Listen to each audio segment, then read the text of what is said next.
माय माऊली नमस्कार.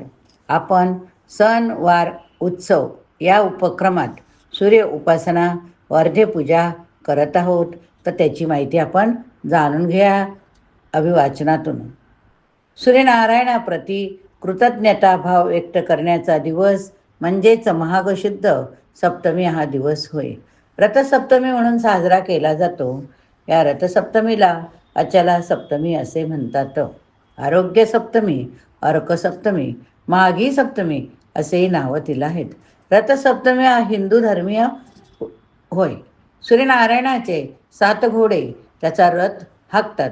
या दिवसापासून सूर्यनारायण रथावर बसतात म्हणजे दिवसाची गती वाढते, म्हणजेच दिवस जलद गतीने मोठा होण्यास सुरुवात होते. सूर्य हा जीवनदाता होय. नरदेह हा पंचतत्वातून तयार झालेला आहे.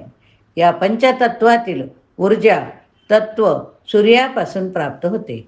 म्हणूनच आज या जीवनदायीने सूर्याची पूजा करतात. म्हणूनच आपण उत्सव दर्शन त्रिवेणी व विजागर उपक्रमातून सूर्यपूजा सूर्य अर्घ्य उपक्रम दिलाय. आपली संस्कृती ही कृतज्ञता प्रधान संस्कृती होय.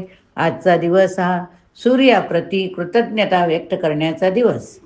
अदिती ही सूर्याची आई व कश्यप ऋषी हे त्याचे पिता. अदिती कश्यप माता पिता होय. आदिती ह्या मातेच्या नावावरूनच सूर्याला आदित्य नारायण हे नाव प्राप्त झाले. सूर्याला आदित्य नारायण हे नाव प्राप्त झाले. अश्विनी ही सूर्याची पत्नी होय. अश्विनीपासून सूर्याला अश्विनी कुमार आणि शनी असे 5 मुले प्राप्त झाली. भाऊबीजेची कथा सूर्यपुत्र यम व कन्या यमी यांच्याशी संबंधित आहे. अश्विनी कुमार या सूर्यपुत्रांना धन्वंतरी म्हणतात. रथसप्तमीच्या दिवशी सूर्याचे पूजन केल्याने चांगले आरोग्य प्राप्त होते. या दिवशी सूर्याबरोबरच धन्वंतरीची पूजा करतात, कारण धन्वंतरी ही आरोग्य देवता होय. या दिवशी दूध ओतू घालून सूर्याला नैवेद्य दाखवतात.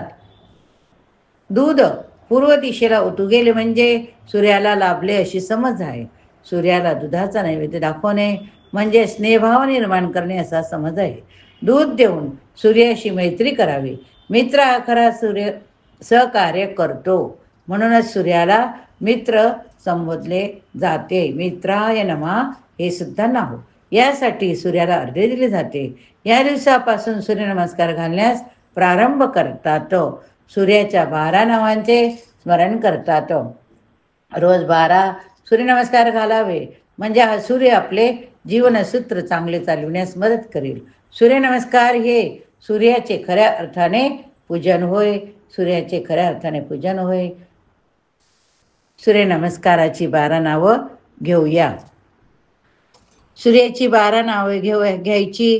सूर्याची स्तुती पठण करायची. तसेच सूर्यनमस्कार करायचे. सूर्याची पूजा करायची. तसेच आपण रथसप्तमीच्या दिवशी जर आपलं हळदी कुंकाचं वाण राहिलं असेल तर आपण एकमेकांना हळदी कुंकाचं वाण देऊन तिळगुळ द्यायचा. सूर्य व म्हणायचे, तिळगुळ घ्या गोड गोड बोला, तिळगुळ घ्या गोड गोड बोला.